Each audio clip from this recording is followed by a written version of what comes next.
We're joined by Professor XN Iraki. He's a professor at the University of Nairobi's School of Business. Great to have you with us on the show today, Professor. Now, you have actually said that you believe the campaign focus this time around has been on economic issues and growth rather than ethnicity on tribal lines or personality, which of course will be a significant change from the norm. Are you referring to the voters or political leaders? What do you believe is the reason behind this? Good evening. Both the voters and the politicians are focusing on economic issues, which is very unprecedented in terms of Kenyan elections. But I guess one of the reasons is that everybody is suffering. If you look at what is happening in Ukraine, if you look at COVID, everybody is suffering because of those two crises. So by talking about economic issues, the politicians are able to identify with the needs of the voters. So it's not just about voters, not about the politicians. Everybody is talking about economics.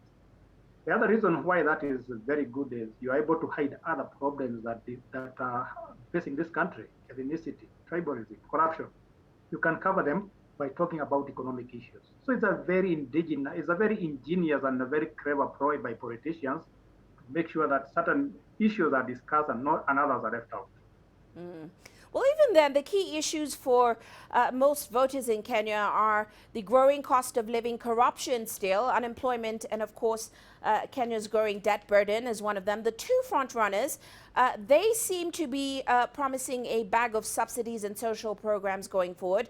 And you say both manifestos are pretty inward looking. Briefly take us through their plans and your thoughts. The reason why I argue that the two manifestos are inward looking is because they are just looking at the local issues. They're looking at the small businesses. They're looking at the local issues that are very pertinent to the person on the streets. They're not focusing on external issues. They're not talking about external trade. They're not talking about African free trade area. We're talking about Kenya's interaction with the European Union, Kenya's interaction with China, Kenya's interaction with other countries. So they are talking about the people on the streets, what is happening inside the country, and ignoring what is happening outside. If you look at the main issues they are looking at, for example, giving people money as loans to start businesses, or giving people some stipend at the end of the month because they cannot get enough money to feed themselves. All those are local issues. External issues are ignored. Mm. Well, it's interesting because there is a wild card in this presidential election, the candidate George Wajakoya, and part of his plan is to wipe out Kenya's debt by establishing a medical cannabis industry. And you actually say his plan is one of the only outward-looking economic manifestos. Is he onto something?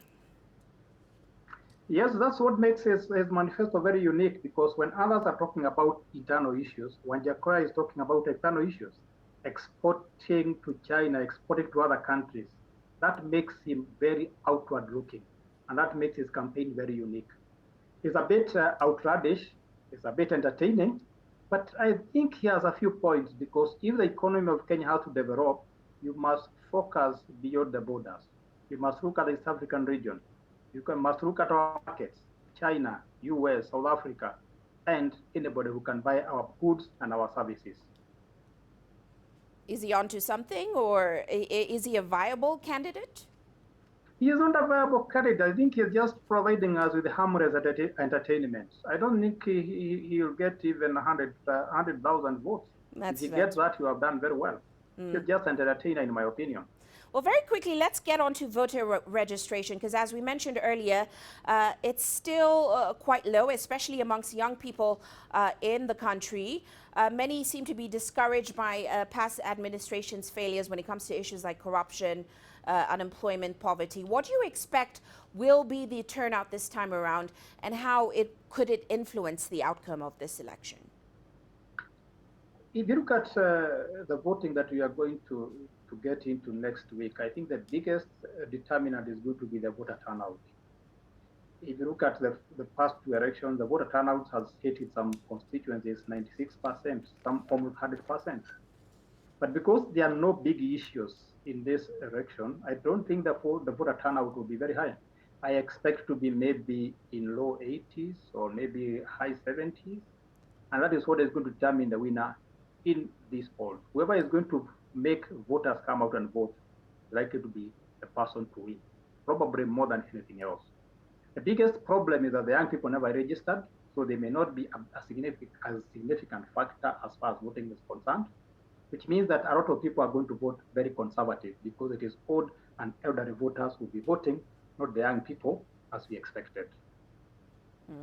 Well, we do thank you so much for those great insights, Professor. That, of course, was Professor XN Iraki, a professor at the University of Nairobi's School of Business.